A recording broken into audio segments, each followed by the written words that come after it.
El título de nuestro sermón es Leales a la palabra de Dios. Repito, leales a la palabra de Dios. Y el día de hoy vamos a retomar la exposición de la segunda carta a Timoteo en el capítulo 4, y si el Señor lo permite, expondremos Timoteo de aquí hasta que lo terminemos, que pueden salir otros 2 o 3 sermones adicionales. Por ahora vamos a dejar los sermones de Juan en stand-by y retomaremos los sermones de segunda de Timoteo. ¿Estamos todos allí, hermanos? Segunda de Timoteo, capítulo 4, versículo 1 al 5. ¿Listos? Amén. Leamos la bendita palabra del Señor. Dice así: Te encarezco delante de Dios y del Señor Jesucristo, que juzgará a los vivos y a los muertos en su manifestación y en su reino, que prediques la palabra, que instes a tiempo y fuera de tiempo, redarguye, reprende, exhorta con toda paciencia y doctrina, porque vendrá tiempo cuando no sufrirán la sana doctrina, sino que, teniendo comezón de oír, se amontonarán maestros conforme a sus propias concupiscencias, y apartarán de la verdad el oído y se volverán a fábulas. Versículo 5, que dice: Pero tú, sé sobrio en todo, soporta las aflicciones, haz obra de evangelista, cumple tu ministerio. Amén. Una de las condiciones estrictas que debe regir nuestra lectura bíblica, mis hermanos, es entender que lo que estamos leyendo siempre está puesto en un contexto. Es decir, los textos que leemos en las Escrituras no son islas independientes y separadas del resto de la palabra de Dios. Cuando nos acercamos a la palabra de Dios, debemos ciertamente ver el árbol, pero ver el árbol en el contexto de un bosque para poder contemplar la hermosura del árbol que queremos considerar. Una de las herramientas que el Señor providencialmente permitió que la iglesia recibiera a lo largo de los años para poder tener un entendimiento más cercano a las Escrituras fue la división que se hizo en capítulos y en versículos. Y yo sé que la gran mayoría de ustedes lo saben, pero no quiero asumir que todos lo sepan, así que por eso lo quiero mencionar. La Biblia originalmente no estaba dividida en capítulos ni en versículos. Es decir, cuando Pablo escribió a Timoteo sus 2 cartas, Pablo no dijo: aquí inicia el capítulo 4 y aquí terminó el 3. No, originalmente no estaban así divididas. Fue después de que los textos estuviesen ya constituidos que, por ejemplo, un hombre llamado Steve Lapton, un arzobispo de Canterbury del siglo XIII, introdujo la idea de los capítulos. Y más adelante, un hombre de nombre Robert Einstein, un francés del siglo XVI, introdujo la idea de los versículos. Ahora, aunque capítulos y versículos no sean parte de la inspiración bíblica, fueron puestos allí con el objetivo de ayudarnos a facilitar las referencias y desde luego nuestro estudio de las Sagradas Escrituras. De allí que para nosotros sea muy fácil decir: hermanos, vayan a segunda de Timoteo, capítulo 4, versículo 1 al 5. Sería más difícil decir: vayamos a la parte final de Timoteo, allá donde él dijo que te encarezco delante de Dios Padre y del Señor Jesucristo. Seguramente nos costaría más ubicarnos. Ahora, ¿por qué estoy diciendo esto, hermanos? Para recordar que las palabras que acabamos de leer están puestas en un contexto. Segunda Timoteo, capítulo 4, versículo 1 al 5, está puesta en el contexto de lo que implica toda la carta segunda de Timoteo. ¿Y cuál es el contexto que rige esta carta? Esencialmente, lo que Pablo le ha dicho a Timoteo en su primera y segunda epístola es que debe mantenerse leal al llamado que Dios le ha hecho dentro de la iglesia de Éfeso por una razón: porque los falsos maestros abundan y los falsos maestros están empeñados en destruir la iglesia de Cristo. Y ya que abundan los falsos maestros y ya que la iglesia tiene que ser protegida, entonces Timoteo y en general cualquier persona que desee servir a Cristo debe estar dispuesto a sufrir opresión, a sufrir persecución o a sufrir lo que sea que tenga que sufrir con tal de guardar puramente la palabra de Dios y su santa iglesia. Ahora bien, podría decirse, mis hermanos, que ese es un contexto general de esta epístola, primera de Timoteo y segunda de Timoteo. ¿Cuál es la intención de Pablo cuando está cerrando estas epístolas, segunda de Timoteo? Podríamos, mis hermanos, afirmar que Pablo quiere cerrar su mensaje o su carta a Timoteo esencialmente instruyéndolo a que sea un hombre fiel en la proclamación de la palabra. De hecho, si ustedes leen con detenimiento el capítulo 3, Pablo exhorta a Timoteo a que sea un cristiano fiel. Luego en el capítulo 4 lo exhorta a que sea un predicador fiel, que son cosas distintas. Por una parte le habla al hombre, tienes que ser un buen hijo de Dios. Pero por otra parte le habla al pastor, tienes que ser un pastor fiel en predicar lo que Dios ha expuesto en su palabra. O en otras palabras, podríamos decir que tanto Timoteo como en general todos nosotros, a la luz de lo que se escribe en el capítulo 4 de segunda de Timoteo, estamos siendo exhortados a ser salvaguardas del evangelio, heraldos del evangelio, a ser fieles a la palabra de Dios. Ojo el énfasis, a la palabra de Dios. La fidelidad del creyente es ser leal a lo que Dios ha dicho en su palabra. Ese es el propósito del capítulo 4. Ahora bien, mis hermanos, para explicar este propósito, yo dividí el texto que acabamos de leer en 3 secciones para que podamos entenderlo. Voy a mencionarlas para que ustedes las tengan presentes. El primer punto, que yo titulé Un llamado a la fidelidad escritural, se encuentra en el versículo 1 y 2. El segundo punto lo titulé La necesidad de la fidelidad escritural, está en el versículo 3 y 4. Y el último punto, en donde Pablo hace una exhortación, lo titulé No seas como ellos, y está en el versículo 5. Con eso en mente, hermanos, con esta breve introducción, veamos cada uno de los puntos de nuestro texto, versículo 1 y 2. Para quienes toman nota, este punto se llama un llamado a la fidelidad escritural. Segunda de Timoteo, capítulo 4, versículo 1 y 2. ¿Estamos todos allí, hermanos? Amén. Dice la palabra del Señor. Pablo le escribe a Timoteo: Te encarezco, te ruego o te mando, delante de Dios y del Señor Jesucristo, que juzgará a los vivos y a los muertos en su manifestación y en su reino, que prediques la palabra, que instes a tiempo y fuera de tiempo, redarguye, reprende, exhorta con toda paciencia y con toda doctrina. Noten, hermanos, que en este texto Pablo le dice a Timoteo la misma cosa en 5 formas diferentes. Pablo le está diciendo, tienes que ser un hombre fiel en proclamar el evangelio de Cristo, y se lo dice diciendo, predica la palabra, insta a tiempo y fuera de tiempo, redarguye, reprende y exhorta con toda paciencia y doctrina. 5 elementos para decir exactamente lo mismo. Pero antes de analizar esos 5 puntos, quiero que noten la razón por la que Timoteo debía predicar la palabra. Y es que esencialmente Pablo está diciendo que Timoteo debe ser fiel en predicar la palabra de Dios, ya que el regreso de Cristo es inminente. Y como Cristo regresará y juzgará a vivos y muertos, entonces Timoteo no tiene otra opción que predicar fielmente la palabra de Dios. ¿Por qué? Porque el juez regresará y juzgará con justicia.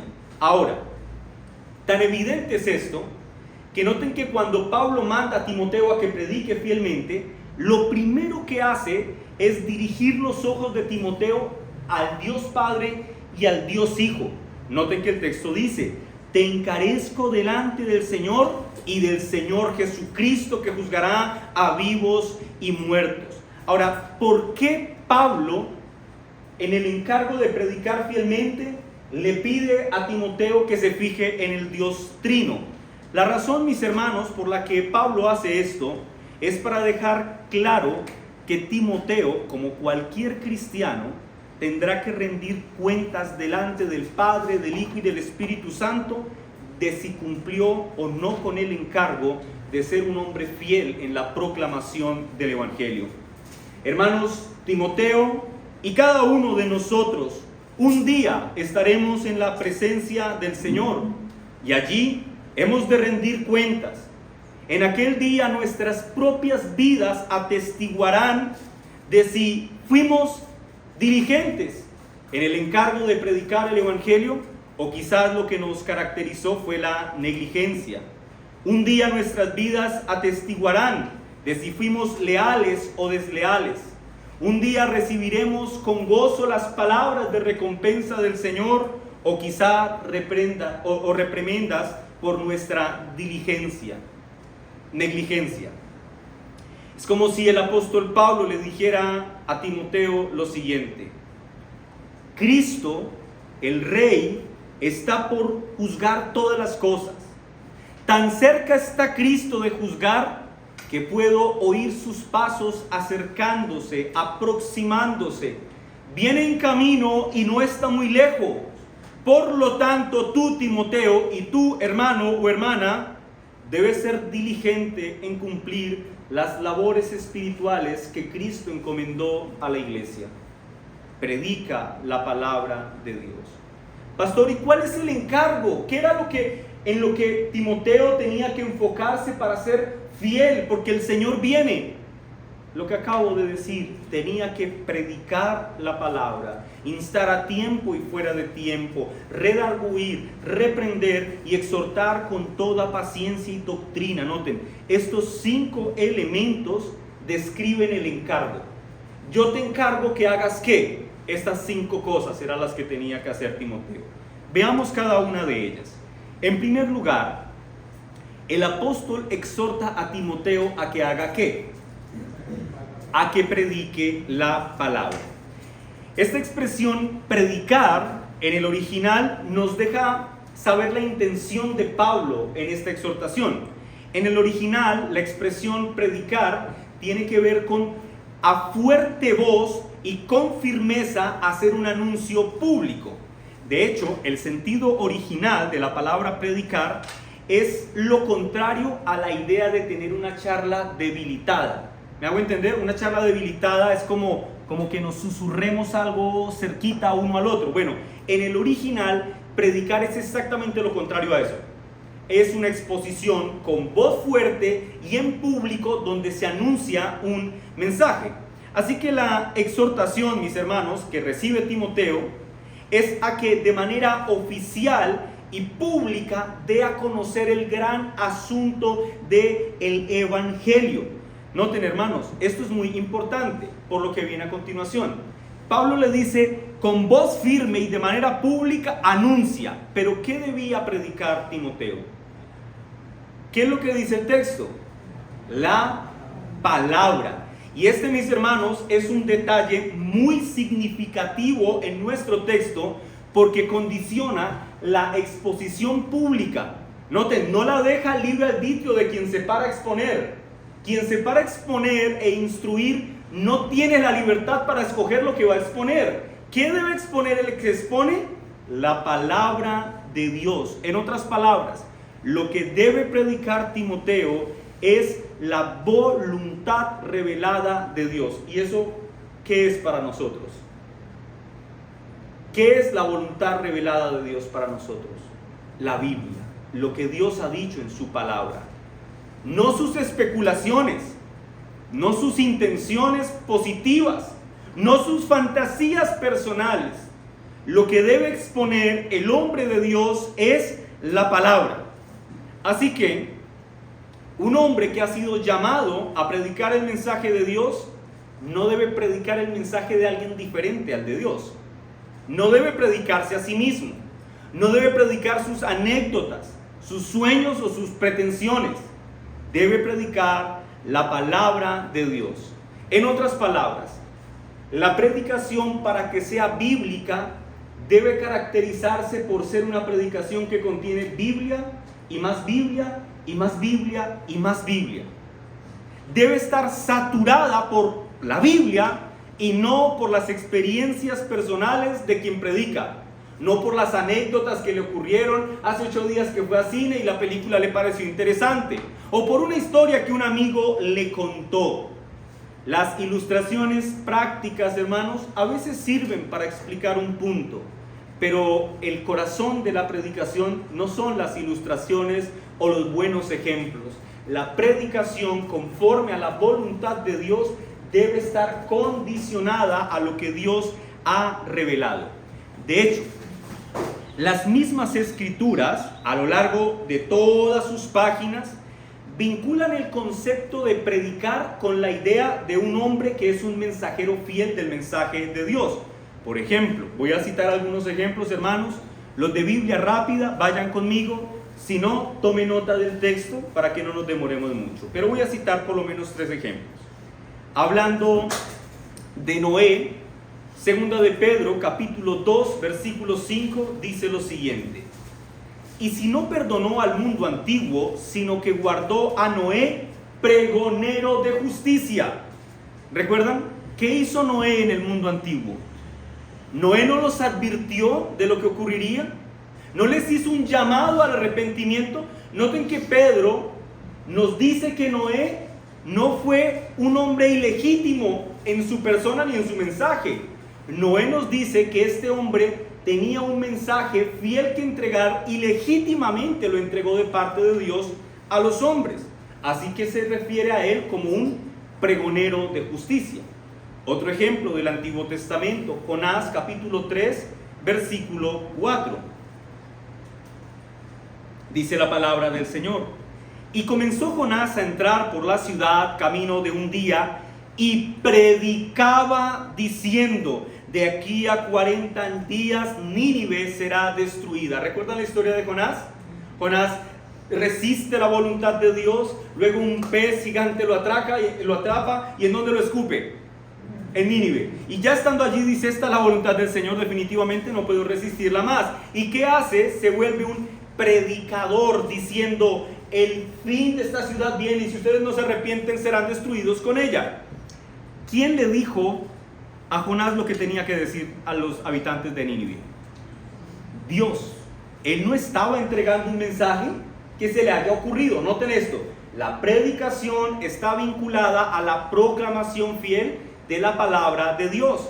Un ejemplo neotestamentario, Mateo capítulo 3, versículo 1, hablando de Juan el Bautista, dice la palabra de Dios: en aquellos días vino Juan el Bautista predicando en el desierto de Judea y diciendo: arrepentíos, porque el reino de los cielos se ha acercado. Juan estaba hablando de su propio corazón, estaba especulando. No, en Juan se estaba cumpliendo el anuncio de aquel que sería quien abriría la senda para el Mesías. Y él no estaba especulando. Juan estaba dando un mensaje de Dios: mira, el Cristo ha llegado y por lo tanto ustedes deben caer postrados sobre sus rodillas y rostros y arrepentirse, porque el rey de la casa ha llegado. Noten esto: Juan predicó lo que Dios había dicho en su palabra. ¿Qué quiero destacar con estos ejemplos?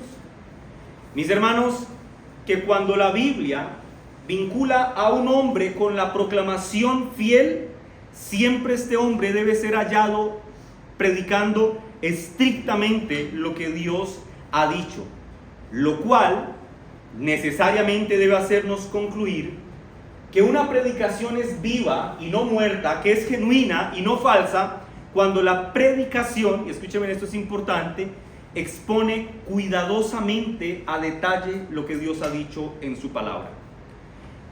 Y esto implica que una predicación que no exponga un texto a detalle, mis hermanos, pues no puede ser en lo absoluto vista como una proclamación fiel del Evangelio. ¿Me hago entender? Exponer la palabra de Dios implica, para que sea una exposición fiel, que quien la expone esté centrado en exponer el texto que está leyendo y no sus propias especulaciones. Hermanos amados, es la ferviente proclamación de las buenas nuevas de salvación indicadas por Dios en su palabra, lo que Dios demanda de cualquier obrero fiel que ha llamado a servirle.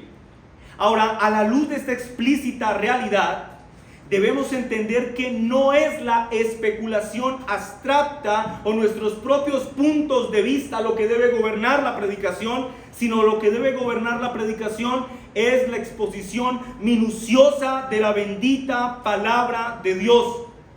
Y el apóstol Pablo, consciente del gran valor que tiene la predicación fiel de la palabra de Dios, le hace este encargo a Timoteo: predica la palabra. ¿Por qué? Porque solo la predicación fiel de la bendita palabra de Dios librará a la iglesia de caer en torpes especulaciones o de ser seducida por los cantos de sirena de los falsos maestros. ¿Ven la importancia de predicar la palabra? Ahora observen algo muy interesante. Recuerden que al final del capítulo 3, el apóstol Pablo habla de la utilidad de las Sagradas Escrituras, que estas te son útiles para la salvación, recuerden.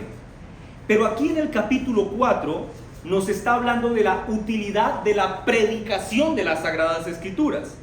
Si nosotros conectamos esas dos ideas, porque recuerden que originalmente no estaba dividida por capítulos la Biblia, si conectamos esas dos ideas, debemos entender, mis hermanos, que la predicación no puede, no debe brotar de ninguna fuente distinta que no sea la palabra del Señor. En otras palabras, la escritura o la predicación más bien nos es provechosa cuando lo que se predica es la palabra de Dios. Pastor, es que yo era cristiano hace como 60 años. Y llevo 60 años escuchando al pastor contar chistes y anécdotas. Eso no te fue provechoso. Porque lo que es provechoso para el alma del hombre es la palabra de Dios. Ese es el primer punto, hermanos. Ser fieles a proclamar o predicar la palabra de Dios. Ahora bien, yo dije que eran 5 puntos. ¿Qué pasa con los otros 4? Los otros 4 puntos que vienen a continuación indican la forma en la que se debe predicar. Entonces, ¿cuál es el primer encargo? Predica la palabra, ¿cierto? Luego los otros puntos van a expresar el cómo se debe predicar. ¿Y qué dice el texto? Después de decirle predica la palabra, ¿qué debe hacer Timoteo? Así es, que instes a tiempo y fuera de tiempo. ¿Y eso qué significa, pastor? Sencillo. Timoteo debía predicar fielmente la palabra de Dios, ya sea que su predicación fuera bien recibida o no. En otras palabras, el evangelio debía estar siempre en la punta de la lengua de Timoteo para aprovechar cualquier oportunidad que se le presentara para poderlo anunciar. Y de manera práctica esto nos enseña, mis hermanos, que los creyentes debemos ser constantes a la hora del anuncio del evangelio. En otras palabras, cuando se anuncia el evangelio se debe tener valor.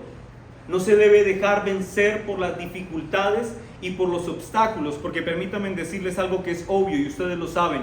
Cada vez que anuncien el evangelio, ciertamente encontrarán rechazo, ciertamente encontrarán obstáculos, ciertamente encontrarán burlas, ciertamente encontrarán expresiones que traten de ridiculizarlos. Bueno, frente a esto ustedes no deben temer, deben predicar a tiempo y fuera de tiempo.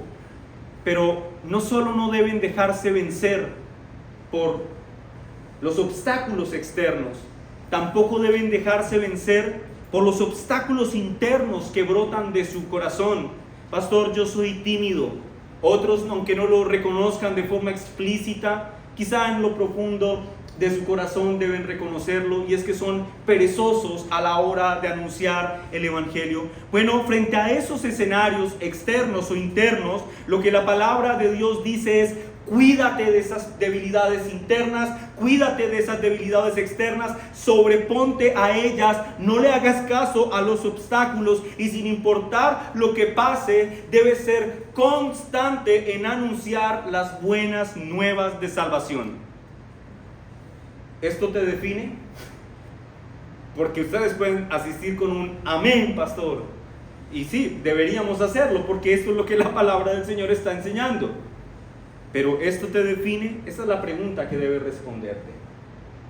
Calvino comenta: el Evangelio no podrá conservar su lugar por mucho tiempo si los pastores no proclaman con toda seriedad y no lo proclaman con la debida urgencia que debe ser proclamado.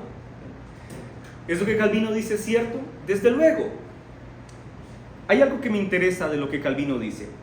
Calvino hace una interpretación precisa del texto al aplicarlo directamente a los pastores. Y es que, mis hermanos, todo pastor debe ser un hombre leal a este principio de predicar la palabra de Dios. Un pastor no debería jamás pararse en el púlpito a predicar sus pretensiones personales, sus gustos o incluso a tratar de persuadir a la iglesia de aquello que a él no le agrada.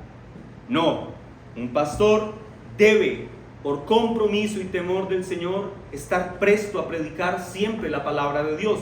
Sin embargo, y aunque estoy muy de acuerdo con esto, y creería yo que todos deberíamos estarlo también, yo creo que el texto, mis hermanos, también encuentra una aplicación general a toda la iglesia de Cristo. Es decir, el texto de alguna forma exhorta a todo cristiano a que sea un cristiano diligente en anunciar el Evangelio, porque hay urgencia de hacerlo. Pastor, ¿y por qué hay urgencia de que anunciemos el Evangelio? Por lo que dice el versículo 1, que el Señor regresará, que su reino será consumado. ¿Acaso alguno piensa que Cristo ha olvidado su promesa de retornar? ¿Acaso alguno piensa que porque han pasado muchos años desde la promesa no se cumplirá? ¿Acaso desde la fundación misma del mundo el Señor no prometió que la simiente de la mujer vendría y no cumplió el Señor? Desde luego cumplió que el Mesías vendría por la simiente de la mujer. ¿No prometió el Señor acaso que esta simiente moriría y que resucitaría? Desde luego que lo cumplió. Ahora, ¿por qué algunos viven como si no creyeran a la promesa de que Cristo regresará? Cristo regresará, y como Él regresará, tú y yo debemos tener un sentido de urgencia por anunciar el bendito Evangelio. En segundo lugar, entonces el primer elemento de una predicación bíblica de la palabra, ¿cuál es? Instar a tiempo y fuera de tiempo. Estamos allí todos, ¿cierto? El segundo elemento que utiliza Pablo para explicar cómo se debe predicar, ¿qué le dice Pablo a Timoteo después de instar a tiempo y fuera de tiempo? Redarguye. En otras palabras, una correcta predicación de la palabra de Dios debe exponer el pecado de los hombres al punto de convencer al pecador de que ha pecado. Eso significa redarguir, tocar su conciencia con la palabra de Dios. Noten esto, la palabra del Señor una y otra vez nos enseña que no se debe omitir el asunto del pecado. El punto de redarguir, mis hermanos, tiene que ver con que el pecador se convenza de que ha pecado. Ese es el punto. En otras palabras, a través de la predicación de la palabra, el pecador debe verse como realmente es: un pecador miserable, necesitado de la mano misericordiosa del Señor. Porque escúcheme, si no hay una convicción de pecado, ¿cómo podría haber arrepentimiento? No habría arrepentimiento. Recuerden el caso de Jesús con la mujer samaritana. Ella le dijo: dame el agua viva que tienes. Y el Señor, ¿qué le dice? Sí, tómala. Él le dice: ve y trae a tu marido. Y ella responde: no tengo marido.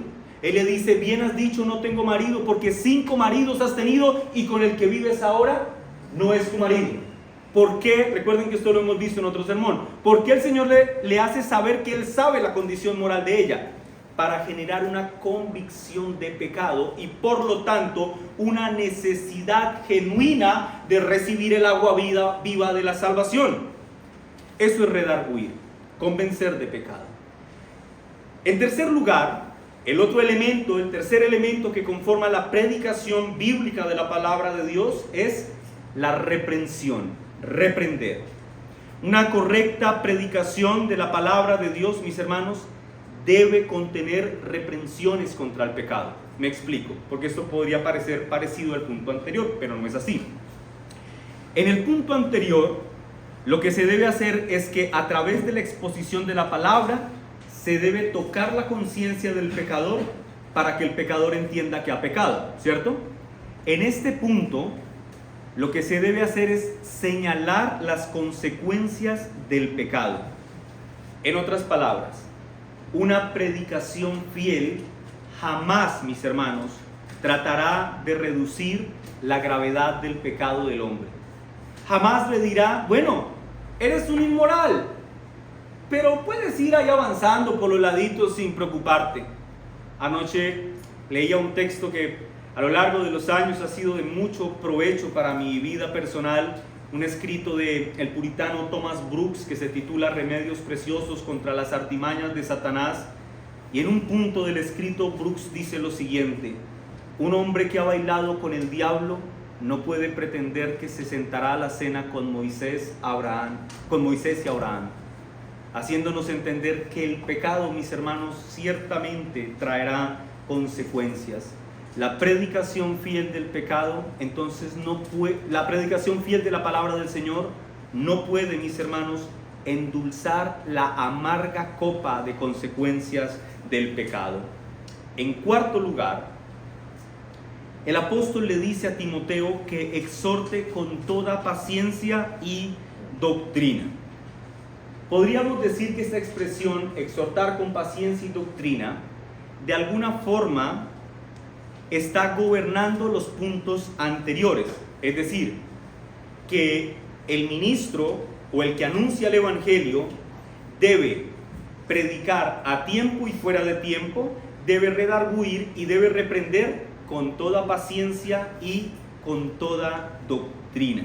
En otras palabras, el anuncio del evangelio, y este es un punto esencial de este sermón, mis hermanos, el anuncio del evangelio siempre debe hacerse en amor. Quien anuncia el evangelio debe ser lento para airarse contra el pecador a quien está procurando anunciarle las buenas nuevas de salvación. Este punto, mis hermanos, genera equilibrio en el creyente, porque si ustedes solamente asumen que la predicación es reprender y redarguir, pues ustedes van a ir con sus Biblias golpeando en la cabeza a quienes se les crucen por el camino. Pero debemos considerarnos a nosotros mismos. Un día nosotros fuimos esos pecadores impenitentes, y por la gracia del Señor nuestros ojos fueron abiertos y abrazamos con gozo la gloria del evangelio. Un trato misericordioso, un trato amable, un trato piadoso, una palabra cortés, mis hermanos, siempre serán bien recibidas a la hora de anunciar el evangelio. Pastor, ¿eso significa que debo menguar en mi firmeza? ¿Quién dice que la firmeza del anuncio es contraria a la serenidad, a la paciencia y al amor? Nadie. No son incompatibles. De hecho, van de la mano. Ahora, noten esto, que esto es importante para explicar este punto. El texto vincula el concepto de paciencia con otro concepto. ¿Cuál es el otro concepto que acompaña a la paciencia? La doctrina. ¿Saben qué nos enseña esto, mis hermanos? Que paciencia y doctrina van de la mano. Si nuestras reprensiones, escuchen, no se fundamentan en la bendita palabra del Señor, nuestras reprensiones vendrán a ser como humo, que cuando pase el viento se las llevarán. Toda exhortación, toda amonestación, mis hermanos, debe encontrar su fundamento en las Sagradas Escrituras. Cuando un hombre diga hablar de parte de Dios y quiera motivarlos a hacer algo o dejar de hacer algo, ese hombre tiene que tener un fundamento bíblico para decir lo que está diciendo. Esto explica muy bien por qué dentro de muchos contextos evangélicos vemos a hombres en el liderazgo que no parecen pastores, sino más bien dictadores. La razón no es porque él quiera ser así. Desde luego esto tiene una gran responsabilidad en quien lo está haciendo, pero también hay una gran responsabilidad en quienes lo escuchan y permiten que esto pase sin que haya un asidero bíblico en estas ideas expuestas, que es lo que vamos a ver en el punto siguiente.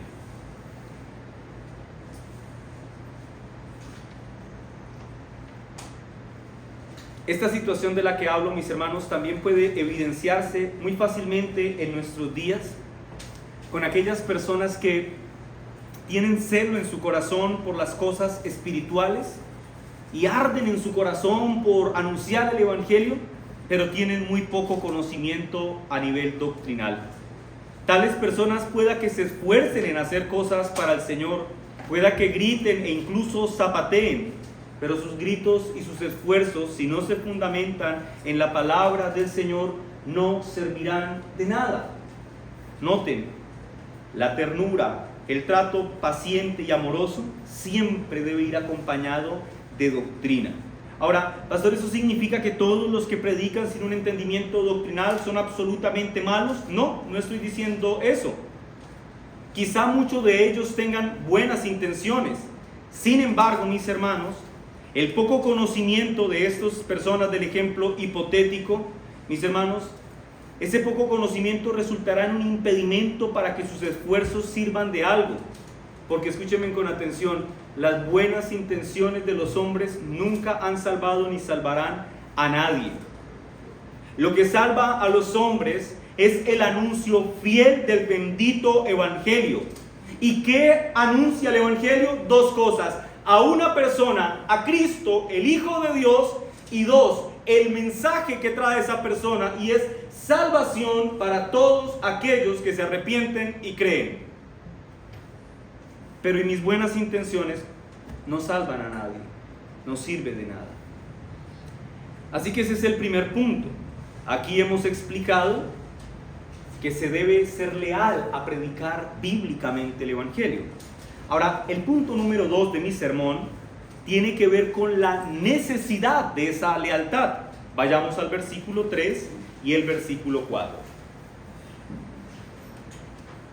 ¿Qué tenemos? En el primer punto se nos dice: sean leales a predicar la palabra. En el segundo punto, el por qué. Versículo 3. Porque vendrá tiempo, ¿qué dice el texto?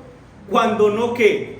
No sufrirán la sana doctrina, sino que teniendo comezón de oír, se amontonarán maestros conforme a sus propias concupiscencias, y apartarán de la verdad el oído, y se volverán a las fábulas. Esto es muy importante. Ahora Pablo introduce la idea no de quien predica, sino de quienes escuchan. Y él dice: va a venir un tiempo en el que los que escuchan no van a querer escuchar la verdad. Esencialmente eso es lo que está diciendo. Y por esta razón, como esto ocurrirá, es que esencialmente Pablo está diciendo: Timoteo, debes ser fiel en predicar el Evangelio. ¿Por qué? Porque vendrá un tiempo donde los hombres aborrecerán la verdad.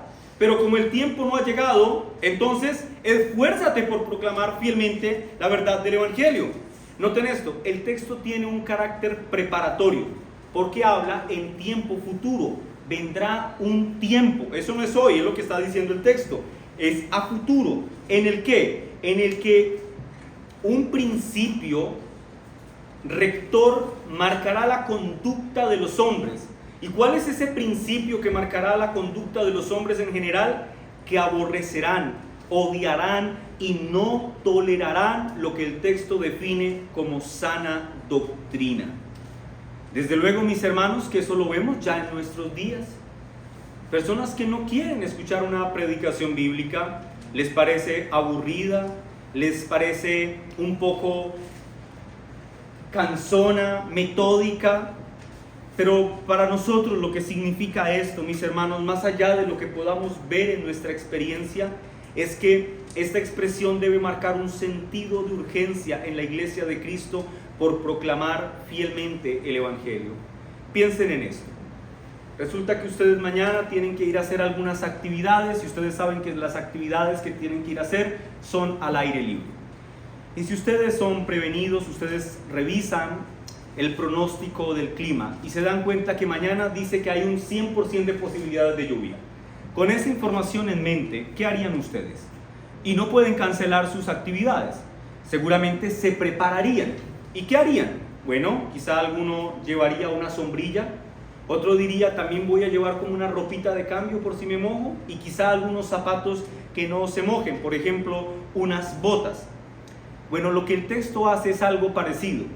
El texto nos dice que mañana va a haber 100% probabilidades de una creciente apostasía, de un rechazo hacia la palabra del Señor.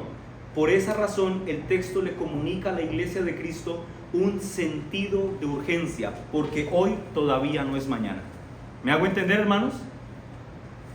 Tú debes proclamar el mensaje hoy, porque hoy hay personas prestas a escuchar el mensaje de salvación. La prueba de que lo que digo es cierto, somos todos nosotros, para la gloria de Dios.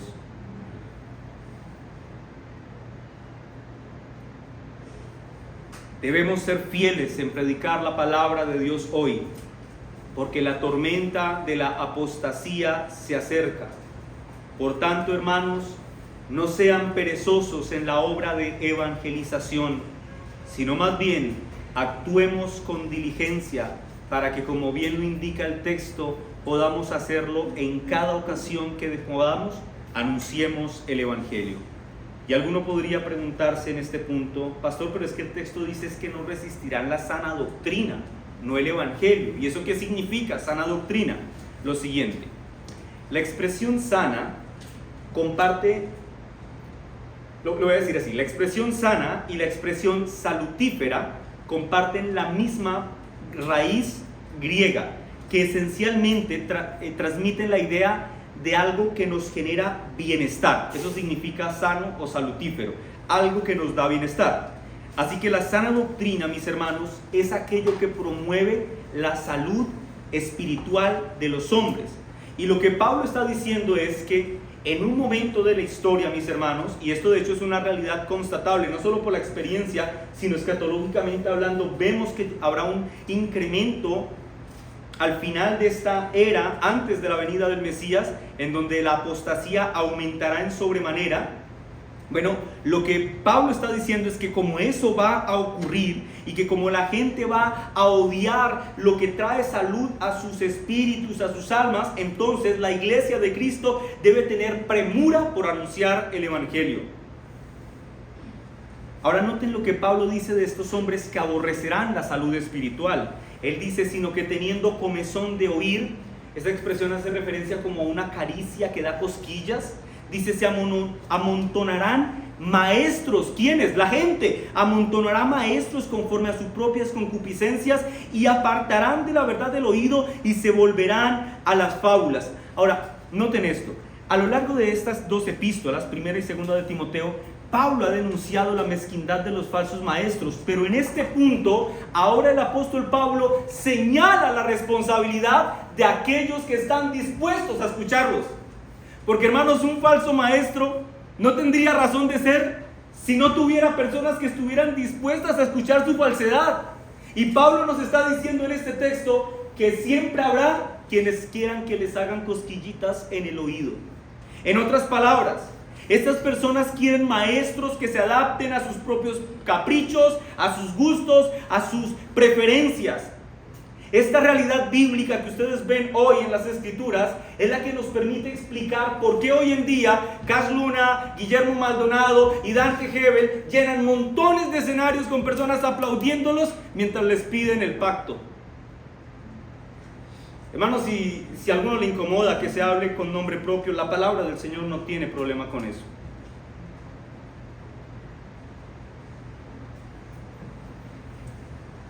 No solamente es responsable el falso maestro, son responsables también aquellos hombres y mujeres que ciegamente están prestos a escuchar la falsedad de estos hombres, creyendo a promesas fantasiosas de recibirás sanidad, recibirás prosperidad y no tendrás más problemas en tu vida. Si tú viniste hoy a la iglesia por primera vez y quien te trajo con esa idea, yo quiero decirte, probablemente no seas sano, probablemente los problemas persistan en tu vida, pero seguramente estás escuchando la mejor noticia que nunca antes hayas escuchado, y es que en Cristo hay salvación. Amén. Esto, permítanme decir lo siguiente, hermanos, esto no es una novedad en nuestros días. Que haya falsos maestros y personas dispuestos a escucharlos, esto no es una novedad hoy. Lo que pasa es que ahora nos enteramos más fácil por el internet. Pero por ejemplo, el Señor había hablado de este asunto en Jeremías capítulo 5, versículo 31, cuando dijo: los profetas profetizaron mentira y los sacerdotes dirigirían por mano de ellos, y mi pueblo así lo quiso. Habían falsos profetas y habían falsos sacerdotes, pero el pueblo no hizo nada, estaba conforme con ellos. Y más adelante en Ezequiel capítulo 33 versículo 22 dice lo siguiente: y he aquí, Dios está hablando de Ezequiel, de un hombre que hizo la labor fielmente, y le dice así: y he aquí que tú eres a ellos como cantor de amores, hermoso de voz y que canta bien, y oirán tus palabras, pero no las pondrán por obra. ¿Por qué? Porque rechazaron el fiel anuncio que Dios había hecho a través del profeta Ezequiel. Los que no se interesan por la verdad, hermanos, generalmente están preocupados por nimiedades. Les preocupa más el estilo de quien anuncia, el tono de voz, lo elocuente que pueda ser, las palabras técnicas que pueda utilizar, el porte que tenga, sus modales o su peinado, pero no están preocupados por el mensaje que anuncia. En general, los hombres que el texto expone aquí como aborrecedores de la verdad se caracterizarán porque gustan de oír historias fascinantes, pero como dice el texto, estarán prestos a apartar sus oídos de la verdad porque aman las fábulas. Para ellos la verdad redentora de Dios es una historia aburrida y vieja. Tratar con el pecado de los hombres les parece ofensivo y excluyente, o también intimidador, y desde luego carente de amor. Para ellos, hablar de la condenación es una necedad, y no les hables de arrepentimiento, porque esto les sonará a legalismo. Esta, mis hermanos, es la sana doctrina que no pueden resistir estos hombres y que el texto anuncia con claridad. ¿Sabes por qué tú, al escuchar de arrepentimiento, de perdón y de salvación, te regocijas? Por la misericordia del Señor.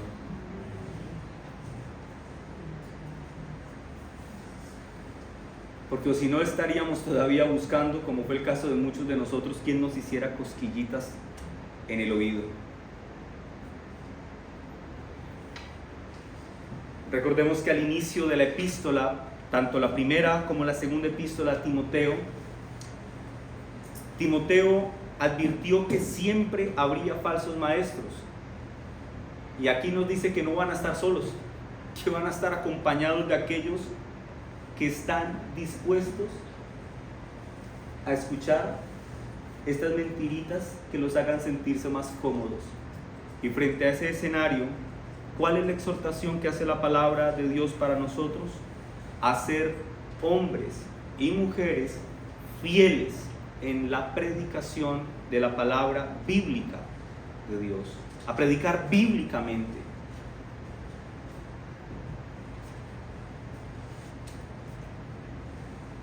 A la luz de esta realidad, los creyentes deberíamos aprender a ser celosos respecto al ministerio de la palabra. Deberíamos aprender a ser enérgicos en nuestro esfuerzo por conservar una cultura de predicación bíblica. Deberíamos, por ejemplo, si tenemos a un familiar en otra ciudad, animarlo a que se congrega en alguna parte. Deberíamos buscar en esa ciudad, llamar y averiguar y mirar en internet a dónde referirlo, a dónde guiarlo, pero que sea un lugar en el que se predique la palabra de Dios. Ay, no, pues ella se congrega. No, no es que se congregue, es que se congrega a escuchar la palabra de Dios. Pero también, a la luz de este texto, hermanos, creo que es claro, deberíamos aprender a no sorprendernos por el rechazo y el desprecio de quienes aborrecen la palabra de Dios. En otras palabras, ninguno debe asombrarse cuando vea que alguien odia la sana doctrina. Pues como vemos en este texto, el Espíritu Santo anuncia que esto sucederá. El apóstol Pablo, inspirado por el Espíritu Santo, predice una impiedad que se acrecentará con el tiempo y de la cual nos advierte para que nosotros seamos celosos de la predicación bíblica, pero también para que estemos preparados cuando este rechazo aparezca. Y ya que Satanás no tiene escasez de ministros para engañar a los hombres, y ya que tampoco carece de recursos para hacerlo, los cristianos entonces debemos esforzarnos por la proclamación firme y salutífera de la bendita palabra de Dios, sin importar si somos despreciados, sin importar si somos rechazados por ello. ¿Cuál es nuestro deber? Predica la palabra de Dios. Pastor, ¿y si no se salvan? Es que tú no tienes que salvar a nadie. Tú predicas la palabra de Dios y soberanamente el Señor añadirá a su iglesia a quienes Él decida.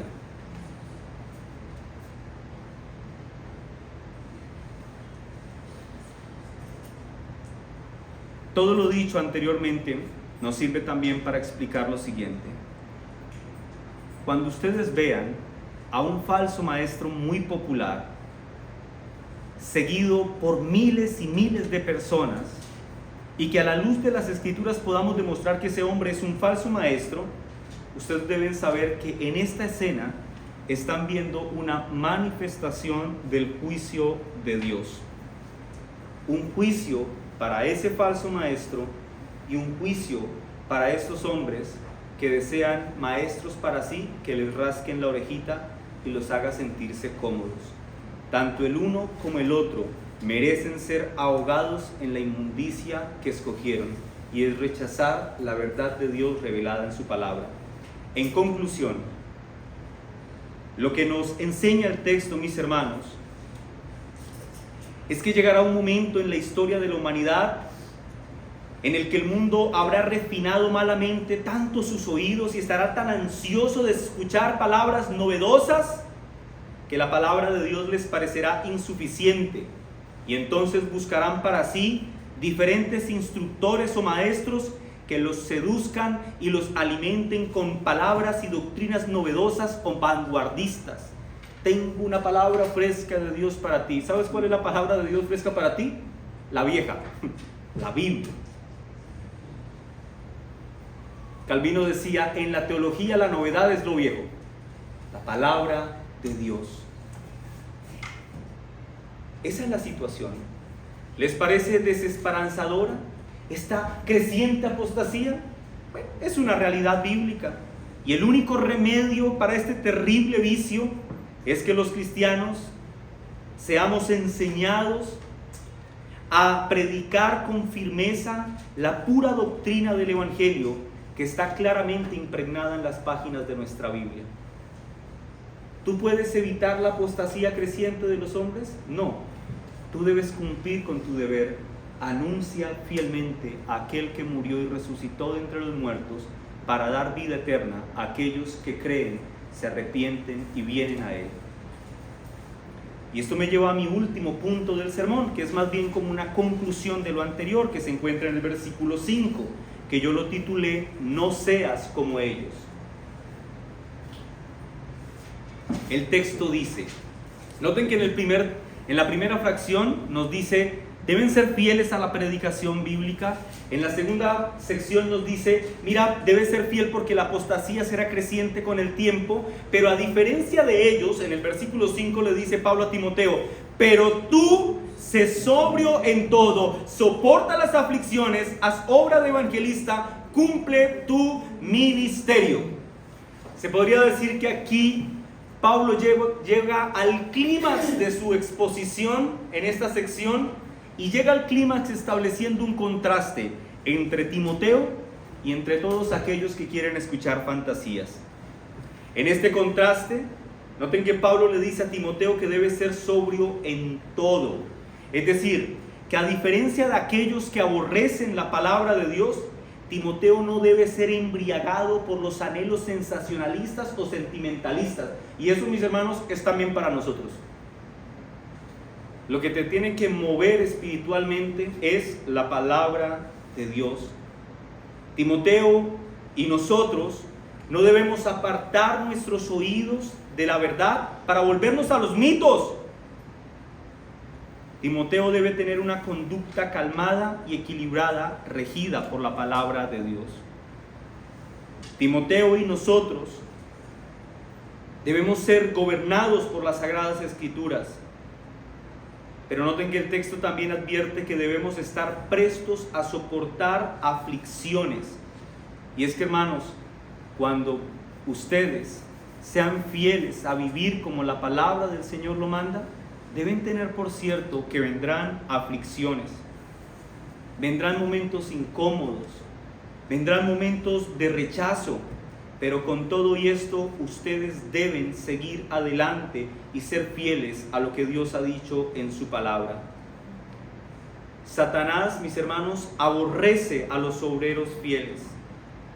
Tanto los aborrece que ha enlistado sus ejércitos contra aquellos que quieren vivir para la gloria de Dios.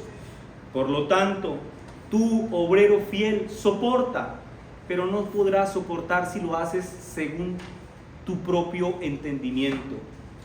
Debes soportar fundamentado en una base doctrinal seria, sólida, profunda y responsable. Si tu vida cristiana no se fundamenta en un entendimiento teológico profundo y serio de la palabra del Señor, cuando venga la adversidad, cuando venga la tentación, cuando venga el momento difícil, vas a desmayar.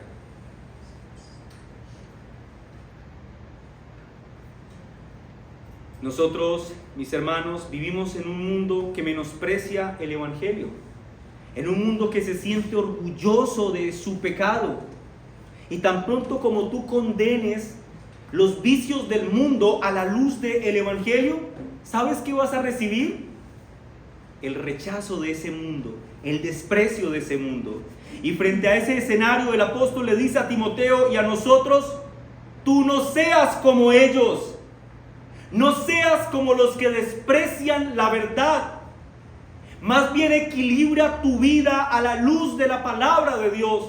Sé fortalecido en la palabra de Dios. Soporta aflicciones por fidelidad a la palabra de Dios. No pierdas ánimo y cóbralo en la palabra de Dios. En otras palabras, cristiano, no permitas que nada te detenga para anunciar a Cristo y su mensaje de salvación. Esfuérzate, como dice el texto, al máximo por cumplir el misterio del Evangelio. Predica fielmente la palabra de Dios. Hazlo a tiempo y fuera de tiempo. Convence a los hombres de pecado tocando sus conciencias con la bendita palabra. Déjales saber las consecuencias de su pecado y con toda paciencia y amor y doctrina anima a esos hombres a que levanten sus ojos y miren a Cristo como la única esperanza de salvación. Y permíteme terminar este sermón con una breve aplicación.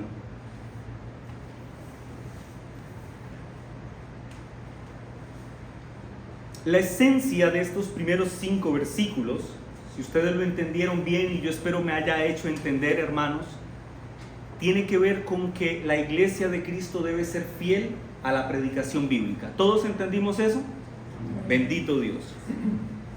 Pero yo pregunto, ¿cuál es la naturaleza de la predicación bíblica? En otras palabras, otra pregunta podría ser mejor: ¿qué predicamos? ¿O a qué predicamos? ¿O a quién predicamos? Porque, mis hermanos, esto no es una apología a un libro. Lo que yo pretendo con este sermón, mis hermanos, no es que ustedes se hagan leales a un libro. Es a la palabra de Dios. Luego, la palabra de Dios, ¿qué revela o a quién revela? A Cristo. El mensaje que debe estar en nuestros labios de forma permanente, ¿quién es? Cristo. Mira lo que dice el apóstol Pablo en 1 Corintios capítulo 23 al 25. Dice: pero nosotros predicamos a Cristo crucificado, Para los judíos ciertamente tropezadero y para los gentiles locura, mas para los llamados, así judíos como griegos, Cristo es poder de Dios y sabiduría de Dios. Porque lo insensato de Dios es más sabio que los hombres y lo débil de Dios más fuerte que los hombres. ¿A quién predicamos? A Cristo. ¿Por qué? Porque Cristo es poder de Dios y sabiduría de Dios para salvar a todos aquellos que se acercan en arrepentimiento y fe delante de Él. Cristiano amado, hermano amado, al escuchar estas verdades tu corazón debe llenarse de gozo y verse impulsado a cumplir con la comisión de anunciar fielmente el mensaje de salvación. Y amigos que nos acompañan, ustedes al escuchar esta exposición de la palabra del Señor, espero que hayan sido animados a venir delante de aquel hermoso Salvador que entregó su vida en una cruz por los pecados de aquellos que vienen en arrepentimiento y fe delante de Él. Amén. Oremos.